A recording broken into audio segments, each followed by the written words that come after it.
And good morning, everyone. My name is Brian Ritter. I'm with the Bismarck-Mandan Development Association, and I will be your co-pilot for the next hour here on the radio. Joined in studio, as always, by producer Jim. Producer Jim. Hi. Producer Jim, Yes. what kind of musical theme will we have today? The Guess Who. Now, for those of you listening right now, if you could name more than one Guess Who song, honk your horn. I want to hear horns up and down the strip. Because I can name exactly one Guess Who song, but Jim, you're going to change that over the course. They had a string of hits. They had a bunch of over hits. the course of the next 60 and they're minutes. from not too far from here. They're from Winnipeg. Just up I-29. Wheatfield Soul, baby. Well, so we're gonna trust Jim today that he's got more than he's not just going to open and close with American Woman. Everything you hear today will be a top 10 hit. There we go.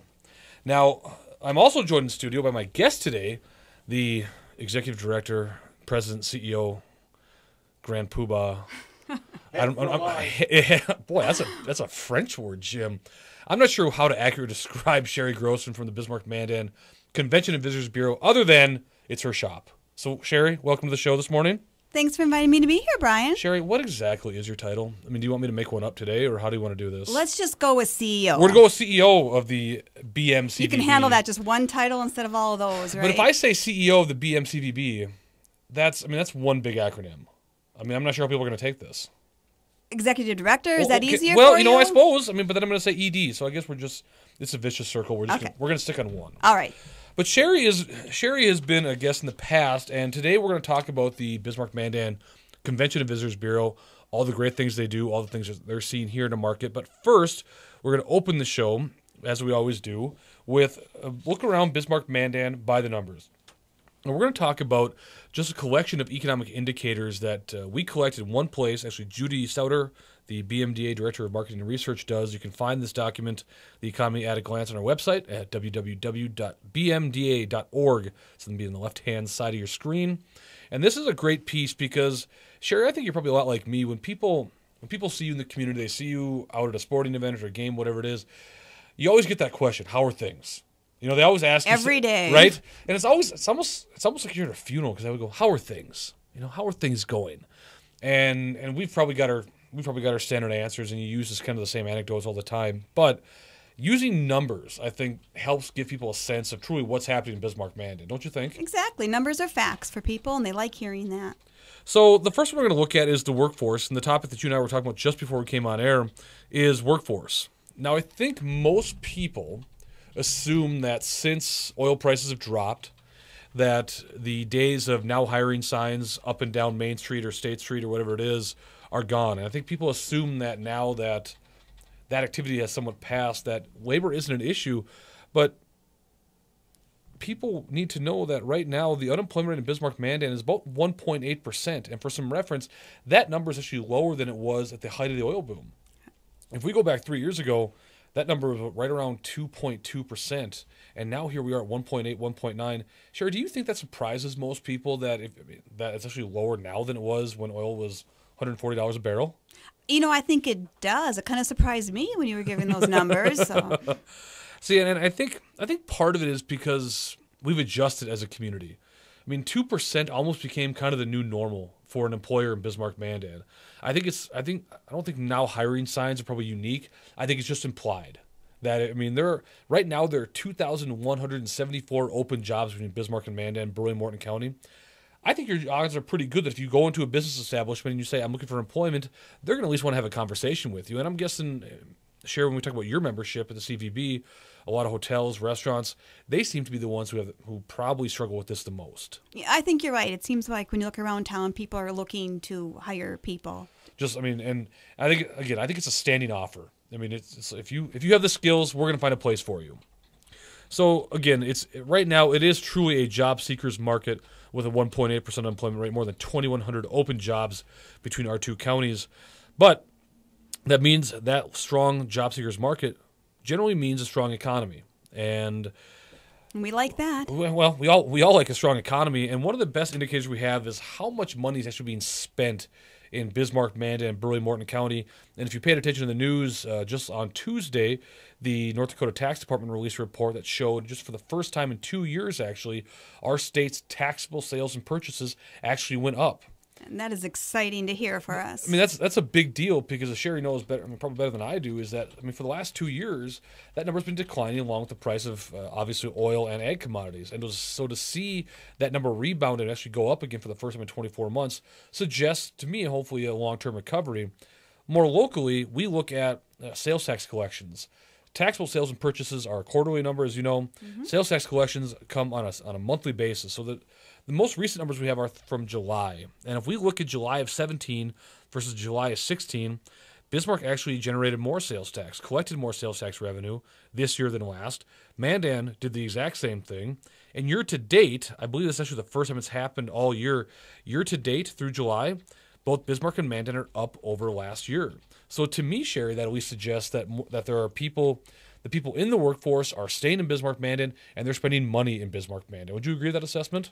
It looks like that by your numbers, and I'm hoping visitors contributed to that money as well. Now, that's kind of your bailiwick. So let's jump right down to the Bismarck Airport, our passenger boardings. I think there are still some people who have this picture of the Bismarck Airport in their head of what it was 10 and 15 years ago. I mean, I grew up in this community. I remember what it was like. You went to the old ticketing counter. You could go up this escalator on that far east side of the building. You go up, you go through metal detectors, and you were just there in front of God and everybody. Well, now our airport is a dramatically different place. What do you think the biggest change, I mean, from the old airport to this airport, what do you think the biggest change happening at our airport is, Sheri? I agree. People don't realize how nice our airport is. Yeah, I think for communities our size, we have the nicest airport out there. I travel quite a bit, and I've had a chance to experience airports of all sizes, and this is definitely the nicest. And I think the other thing that people need to understand is it's not just flights to Minneapolis and Denver anymore. Now, certainly there are those flights, and right now Delta flies, I believe it's anywhere between 7 or 8 flights daily to Minneapolis, St. Paul. United flies between 4 and 5 flights daily to Denver International Airport. And so you've got those two as a base, essentially. You can get anywhere you want to go, just flying east or west.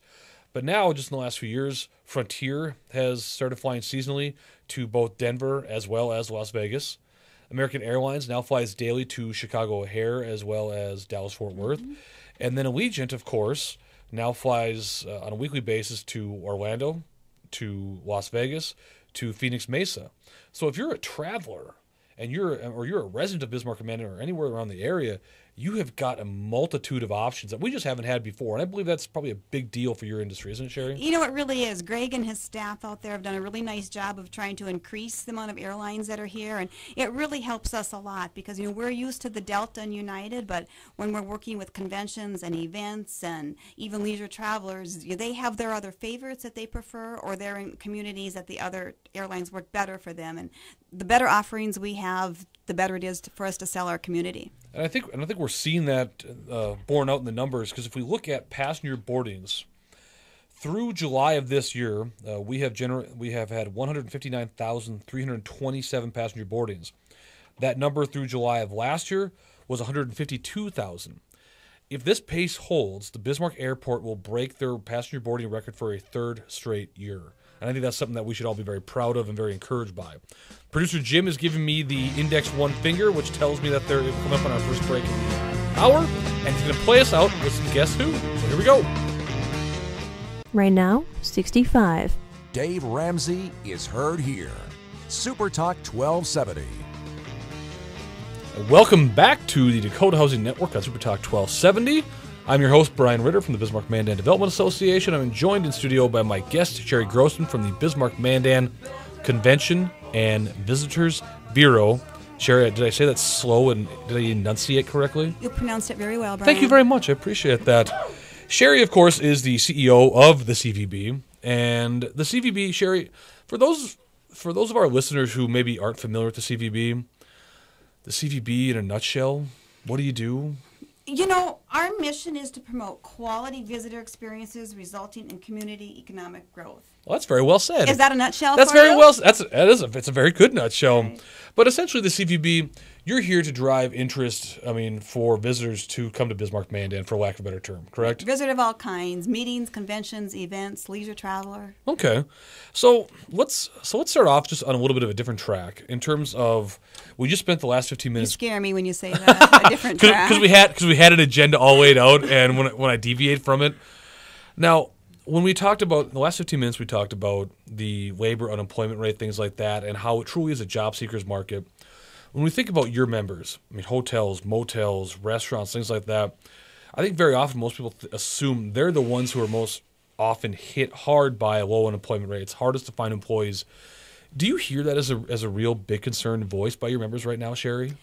I'm going to be honest. I really haven't had the conversation either way recently. A few years ago when we talked, it was a real concern, and I suspect it somewhat is, but I really have not had a lot of conversations about it recently. What's interesting about that particular number and that particular market segment is obviously, we saw a real rapid expansion of that market in Bismarck-Mandan, probably 36, 48 months ago, where we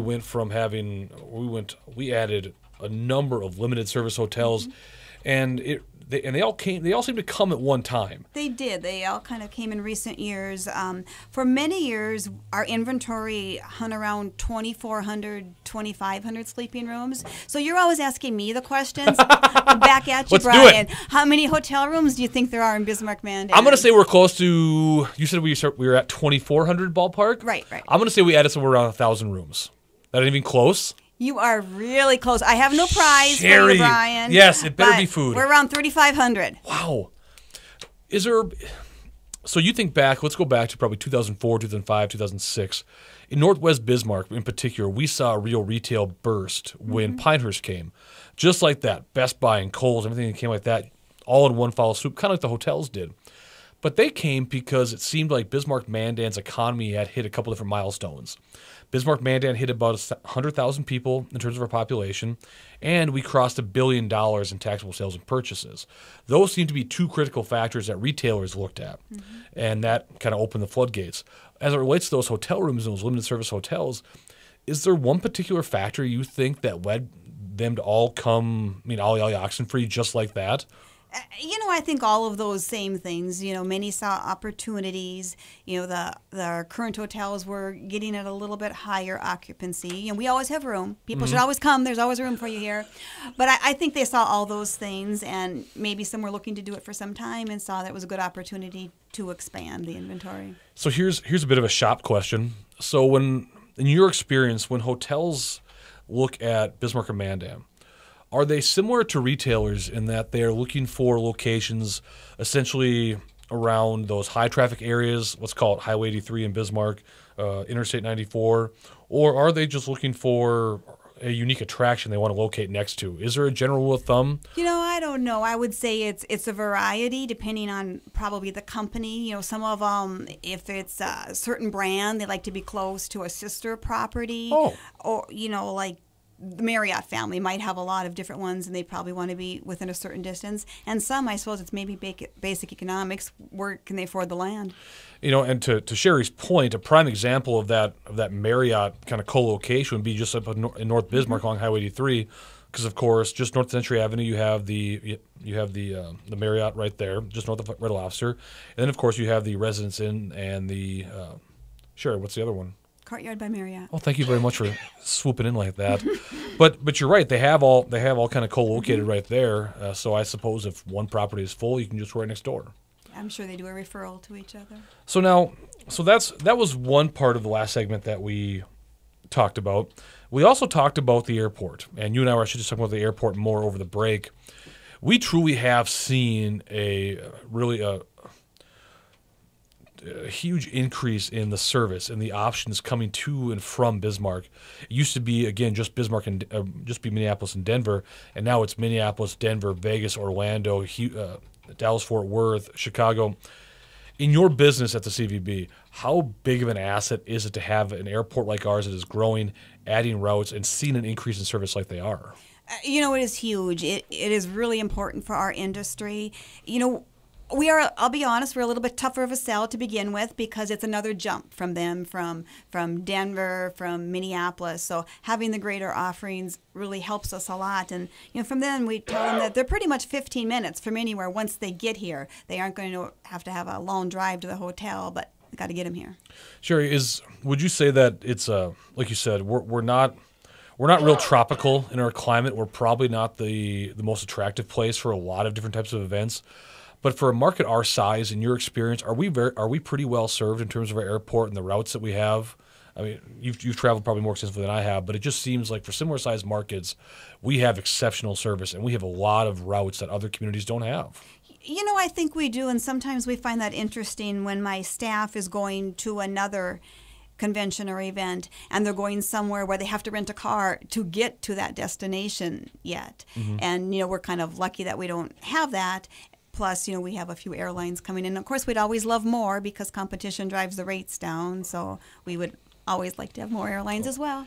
When you are working on the convention side of your business, mm-hmm. not that vacation traveler, but that person coming to Bismarck-Mandan for a professional event or a work conference, how critical is it that they're able to get here, like you said, in probably 2 jumps or less? I mean, if you're coming from somewhere, how critical is it that there's only one connection as opposed to trying to make – you're coming from another similar size market and you've got to make 2 or 3 connections. Does that air service and that ease of service come into play when you're trying to attract conventions here? I think it does. It's always a question of theirs. First of all, do you have an airport, and mm-hmm. Do you have all the amenities? And it is a issue and a concern. Especially those if they're coming maybe all the way from the East Coast. It's a longer trek for them. So we talked about the routes and the service. It's nice to have those additional routes and services because now we can connect internationally probably a little bit easier than we could in the past. And international marketing is a part of what the CVB does, correct, Sheri? It is. We work very closely with North Dakota Tourism in the international market. They have a really well executed international marketing plan, and we kind of piggyback and work with that. And I know people like, international visitors, they're not interested in us. They really are. Many of the other countries, they get a lot of vacation every year, and we're probably going to be their second or third trip. They've been to Disney, they've been to DC, and what they're looking for is, you ready for it, Brian? I am. The real America. It's Americana. Oh, okay. It's a real American experience, I think, that they're looking for here. And, we've been very successful in this market partnering with tourism, but what we all know is the best way to sell our destination is for people to experience firsthand. And we've been pretty lucky during the United Tribes Powwow, which was just recently, we hosted an Australian journalist. And the Australians are very interested in the Native American heritage. So he will go back and write stories. We are hosting another writer from the Netherlands next week. And the following week, a writer from the Scottish Sun is going to be here. So, Sheri, for my edification and those listening, how do you as CVB, how do you come across these writers? How do you come across these type of promotions that makes all this possible? We belong to an organization called Rocky Mountain International, and with that, it's North Dakota, South Dakota, Wyoming, and Montana. So the state tourisms from those areas are part of it. And then for North Dakota, Fargo Convention Visitor Bureau and our Convention Visitor Bureau is a part of that. And we work a lot through the tourism department with Sarah Coleman, and Fred Walker is the international tourism director. And he travels a lot to these places and goes to shows, and we've joined them sometimes. And we sit down, and we've had some of them where over a 3-day period we will have 50 meetings back to back, 20-minute meetings talking about our area and what there is to experience. What we try and do is put like a several-day itinerary for them together. They're going to fly into Minneapolis or Denver, and then we put together a plan to get them through our area. Sure. I think you and I had this conversation actually the other day via email about talking about the international marketing, and the reason I'm glad you brought it up is because that's something I don't think most people think about when it comes to Bismarck-Mandan and who visits our community. To have writers, like you said, from the Netherlands and from Scotland and from Australia come here, experience all that Bismarck-Mandan has to offer, and then go back. I think the idea is to go back to their respective home countries, write about the experience, and then generate interest. Hopefully, it will translate into those international travelers in the future. That's correct? Exactly, and their stories are like free for us. You know, when they write them, it's the best advertising. Exactly, it's the best advertising. Well, with that, we're going to go into our next break. Jim has another Guess Who track for us. Be back here after the break on Super Talk 1270. These eyes cry every night. Right now, 65. The Red River Farm Network. Ag News is here on Super Talk 1270.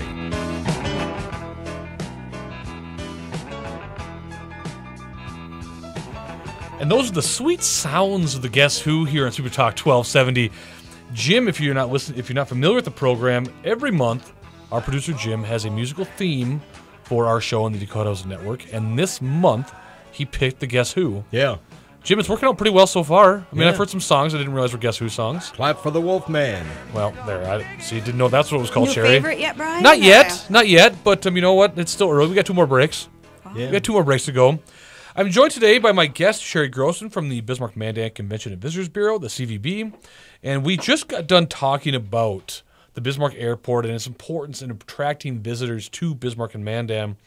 But another part of kind of our arsenal, if you will, in terms of attracting people to our community, is the Bismarck Event Center.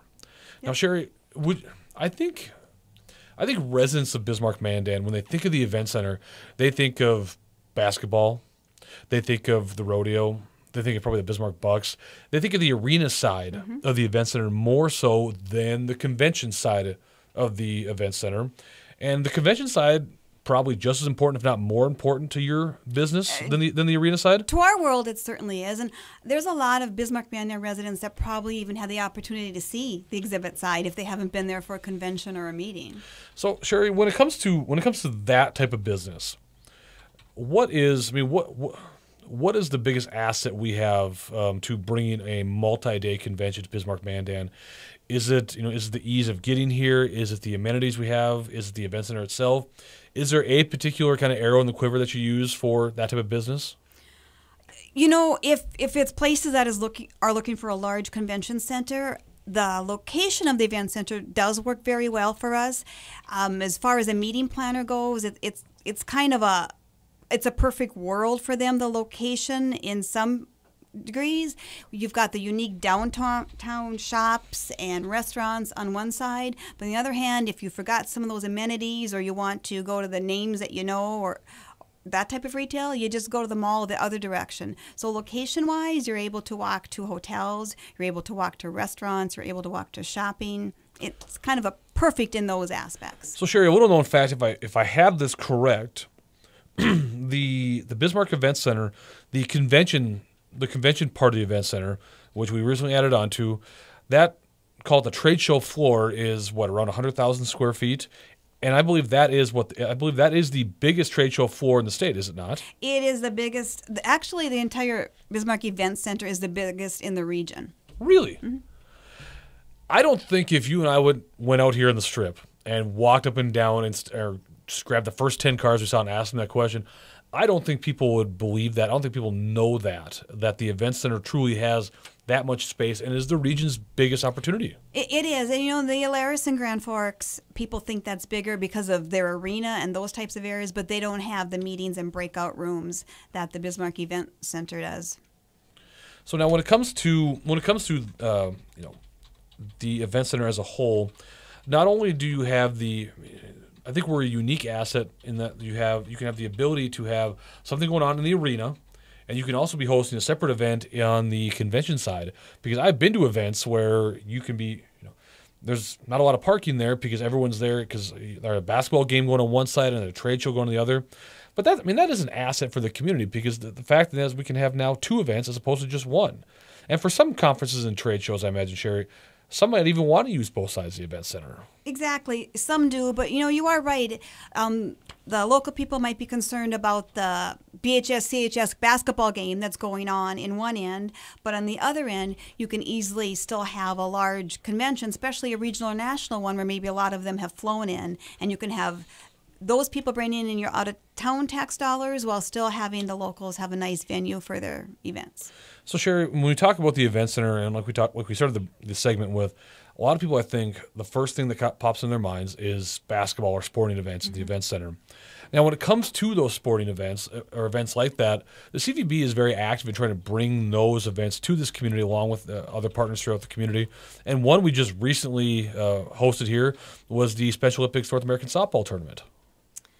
Wasn't that an awesome event, It Brian? was. I was there Friday night for the opening ceremony, and then my family and I went down to watch some softball on Saturday morning. And there were a tremendous amount of people, and what was even better was the energy at the ballpark. I mean, I haven't really experienced anything like that. Just the pure enthusiasm for the game that day. I don't think I've ever experienced anything even close to it. Yeah, it was unbelievable, and my staff worked very hard and aggressive to get this North America Special Olympics softball championship here. It was a competitive process to get it here, and we were so happy to have it here. And I think what was really nice is we've really set the bar on this event. The community involvement was fantastic. When you're talking about the energy, Friday morning they started out with a parade of champions. Law enforcement was there. They got to take their pictures with law enforcement and their vehicles. The Mandan High School brought their band over there at 7 in the morning, so our athletes were able to walk through there with this band. The energy throughout all of the high schools in the area, their cheerleaders were there throughout the event, many of their athletes from their sporting events, and it just made it so exciting for these athletes. They wanted pictures taken with everybody. We were able to have the Miss Outstanding North Dakota and some of the other royalties here for that, and it was just such a rewarding experience to have them here, and the athletes really. We had over 500 athletes here for this. So, Sheri, I don't know that most residents of Bismarck-Mandan equate the Convention and Visitors Bureau with something like a softball tournament. But the fact is that when you bring a national softball tournament to Bismarck-Mandan, a couple things. One, obviously that's that much more money from outside the community coming into our community. But two, you're most oftentimes working with a partner like Mandan Parks or Bismarck Parks and Recreation to bring those tournaments here. And we have a pretty good reputation in doing a very good job. Is that correct? That is very correct. Bismarck and Mandan does softball very well. This particular one was a partnership with USA Softball, Bismarck-Mandan Park and Recreation, North Dakota Special Olympics, and International Special Olympics, and the Moose International Association. These things do not happen alone. A partnership is critical to make these happen, and we know how to help get it here. We certainly can't run the tournament. The park districts are the experts in that area. So, Sheri, let me ask you a question about, let's keep talking about sporting events. Just keep going on that topic. So we talked about, obviously, the use of the arena at the event center. We talked about softball, use some of those diamonds. But just in the last year, Bismarck-Mandan really has seen kind of a change in terms of that sporting landscape with the addition of the Bismarck Bucks as well as the Bismarck Larks. Now, again, I don't know that I think most people think of those amenities as probably something just for community residents, but can you speak to, or have you heard that those events, along with the Bismarck Bobcats, are they bringing visitors? Are they bringing outside travelers to the community? Are people, maybe not from outside the state, but people from around the region or at least around the community coming in to experience those sporting events? Certainly they are bringing some. I wouldn't say the Larks' first season brought in a lot of outside visitors. What I do feel, it's a great offering for people that are looking at coming here or are already here, for them to be able to go to one of these sporting events. Now, we partnered with the Larks. A couple of their games were broadcast through Western North Dakota, so we worked with them a little bit on that, advertising for people in Western North Dakota to come spend a weekend here, come to a game. They offered them some nice specials to come here, and I think as time goes on, these probably will, but it certainly increases the offerings and what they can do while they're already here, with certainly bringing some. So, again, staying in that vein, one of the things that people always talk about when it comes to tournaments and sporting events, of course, is high school sports. I mean, high school sports is, for a long time, was really the only sporting game in town for Bismarck-Mandan. And everyone wants to talk about, when is the tournament going to be here, whether it's Class A, Class B, the state track and field meet. Can you talk about the importance of, a community, our amenities, our facilities, and the partnerships that go into bringing those tournaments here from a CVB perspective? It is very important. Obviously, partners are our foundation and extremely important to us, but the amenities are extremely important too. They need the facilities. The facilities have to have the technology all that they need, but and also it's important to where are they going to eat, where are they going to shop, how easy is it to get around town. Those are all important things. Now, in that sense, everything we do is a competition. I mean that's whether it's from the BMDA or from the CVB. We're always competing with someone else. For sporting events, for tournaments, whether it's been high school or recreational, like we talked about, are we competing against communities in our area, our state, our region, across the nation? Who's our primary competition, Sheri? All of the above. All the above. Whether it's a convention or a sporting event, we are competing with cities throughout North Dakota, throughout the region, and throughout the United States. For example, the Special Olympics tournament, it was in the East Coast last time. It was in Roanoke, Virginia, is where it was the year before it was here. So, and same with conventions. We were bidding them with other North Dakota cities, regional, and throughout the United States. I don't want to overstate the importance of sporting events, because obviously there are many more things that bring visitors to Bismarck and Mandan. But I think for a lot of people, when they think about reasons to come to Bismarck and Mandan, whether you're from just the outlying area or from around the state, for a lot of people that exposure is through sports. Exactly. Whether it is through a tournament, whether you use an example like the McQuaid softball tournament, which brings more than 400 teams to the area, whether it is a high school tournament. It is a big part of our community, bringing people to this community. I think it's important for people to know the CVB has a real great involvement there. So producer Jim has got another Guess Who track lined up for us here on Super Talk 1270. So he's going to play us out in our next break. We'll see you after the break. Right now, 70. Weekends with Twilight Zone Radio on Super Talk 1270. And welcome back to the Dakota Housing Network here on Super Talk 1270 AM. My name is Brian Ritter. I'm with the Bismarck-Mandan Development Association.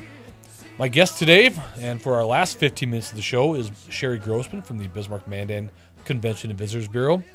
Sheri, this last segment we talked a lot about sporting events, things like that bring people to Bismarck-Mandan, visitors to Bismarck-Mandan, obviously, which is what your charge is.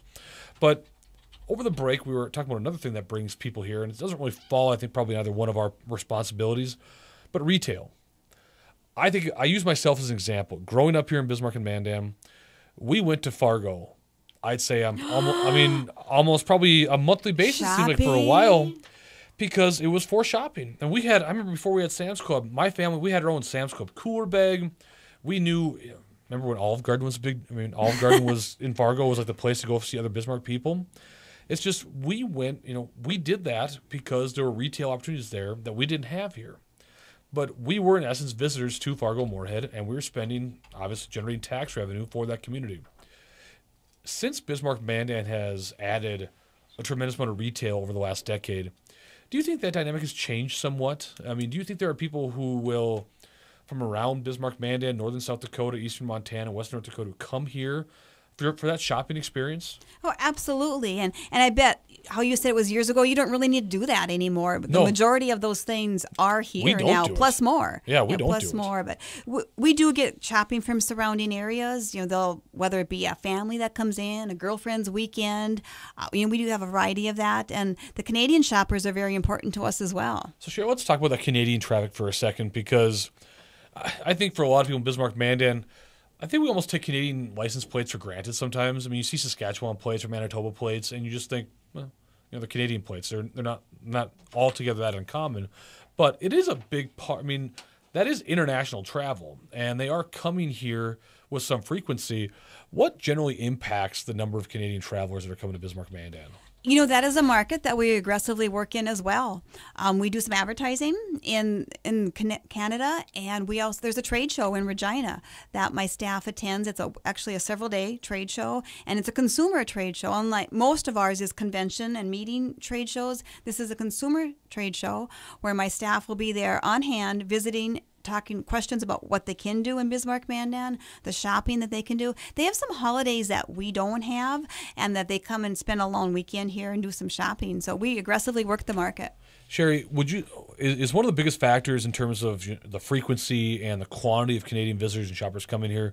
It has to be the strength of the U.S. dollar versus the Canadian dollar. I mean, I think when those levels are not at parity and you can get just that much more value, do you see Canadian travelers coming further south, maybe driving longer distances from maybe skipping Minot, for example, coming down here? Well, that's the goal, Brian. Skip Minot and come to Bismarck-Mandan. We are always in competition. You know, it has slowed down with the exchange right now, but they still are coming. Maybe not as many and not as frequently, but they still are coming.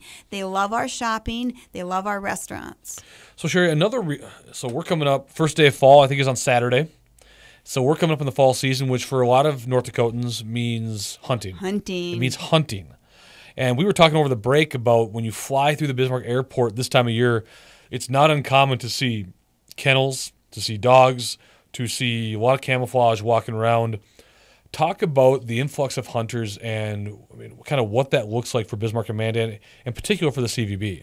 You know, that is an important area for us as well. That we advertise in some of the hunting and fishing guides, and you would definitely see the hunter traffic picking up at the airport. And very soon, this year the most popular is pheasant hunting, and that starts October 7th. So that will kind of be the first one that is coming up, and that's probably what comes to mind for most people. That's the one you'll see the dogs at the airport and people coming in.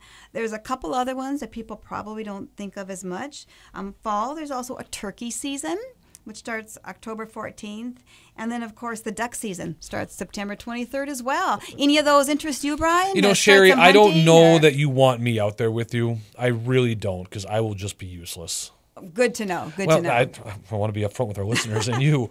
So, Sheri, when it comes to that type of traffic, especially when it comes to bird hunting, I mean, obviously Southwest North Dakota has a worldwide reputation as some of the best bird hunting in the world, on the planet.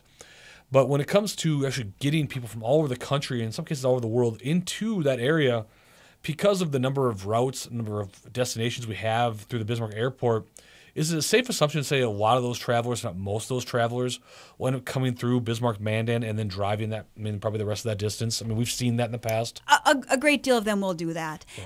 Yep. So, Sheri, what else? So we've talked a lot about the CVB and all that you do.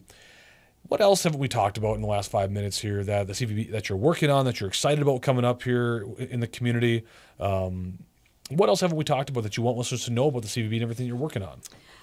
You know, I think an important thing to know, I don't think people realize the variety of the type of meetings and conventions that are here. And I was just going to mention a couple that are coming up just to kind of give you, of course, High School Activities Association, any given time. There's several here, but that's not just sporting events. That's Student Congress and speech.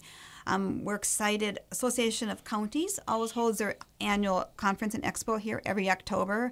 They've really grown it. They now use the Bismarck Event Center because it's larger than it used to be. North Dakota School Boards, 800 people are just around the corner. North Dakota Educational Leaders. But high school groups as well, like Future Business Leaders of America. They are going to be here September 30th with about 400 high school students. I bet you were Future Business Leaders of America. That was your day, right? I wish I was an FBLA member. No, I wasn't that motivated, Sheri. Really? Really. What about student councils coming up? Were you on that? It's like you're trying to relive all the things I didn't do in high school, Sheri. I don't know why you have to be like this for the last 5 minutes of the show. Sorry. No, you're really not. I appreciate it, though. Sheri, when it comes to the CVB, though, your staff is, I think it's important for our listeners to know and for everyone in Bismarck-Mandan to understand that your staff is promoting Bismarck-Mandan as a place to visit on a 24/7, 365 basis. You've got a great staff, and they have a fabulous staff. They are continually on the road. They are going to trade shows. They are making direct calls. They're visiting with people, all in an effort to educate people about everything that Bismarck-Mandan has to offer. Yeah, that's very true. And of all these groups, even the statewide ones, they don't really come here on their own. It's very competitive. We make over 5,000 calls, meetings, a year to get new business here and to retain our current business. So the reason for our listeners' benefit, the reason that I've asked Sheri to be on the show today as well as in the past is because the tie to economic development and the tie to the business community as a whole is what Sheri and her group does is so critically important because it's new money. Exactly. And when we talk about generating tax revenues for the community, whether it be the bed and booze tax or sales tax revenues, we don't want to just be trading that same dollar around Bismarck-Mandan all the time. We don't want to just pay Sheri $1 so she can come to a restaurant, pay a person that same dollar. That person then uses that same dollar to pay their rent, and it just moves around in a circle. We need to augment that with new money, with new dollars from across the state, from across the country, and across the world. And if it were not for Sheri and the CVB's work, that number would be significantly less. It doesn't just happen on its own. It doesn't happen just as an accident. It is a result of a lot of dedication, a lot of hard work on the CVB's part, and that's why it's so important for us in economic development and the business community to be supportive of what they're doing. And I'll give an example of that. Sheri, probably one of the biggest events that comes to Bismarck-Mandan every 2 years is the Williston Basin Petroleum Conference, correct? Be here this next spring. Next spring, the WBPC will be back here at the Event Center. Well, for the past several years, Sheri's staff and my staff have gone up to Regina, where it is held every other year. And we've gone up together. We've worked out of the same booth because we have a similar goal in the sense that we both want people to come here for the event. Our goal at the BMDA is for them to come here, establish a business location here, and hire employees here. Your focus, obviously, is that you want them to come here as part of the convention, be a visitor, and spend their money. But again, I don't think, Sheri, a lot of people make that connection between visitors and our economy as a whole. Do you? You know, I agree, and I know you like numbers, Brian. I love them. You love numbers. I love them. So I'm going to tell you how much money meetings and conventions generated in direct expenditures in 2016, and that was $31.2 million. Of that, $9.8 million was regional and national events, so out-of-state money. See, and that's so critical for the growth of our economy in the future, and I appreciate that, Sheri. We're at the end of our hour, Sheri. As we talked about, it always goes by faster than you think. It does. But I very much appreciate you being here with me today and appreciate everything that you and the CVB do. You two do a fantastic job for our community. No, thanks, Brian, and thanks for inviting me. And with that, producer Jim is going to play us out today with one last Guess Who track, and we'll see you next month. Thanks.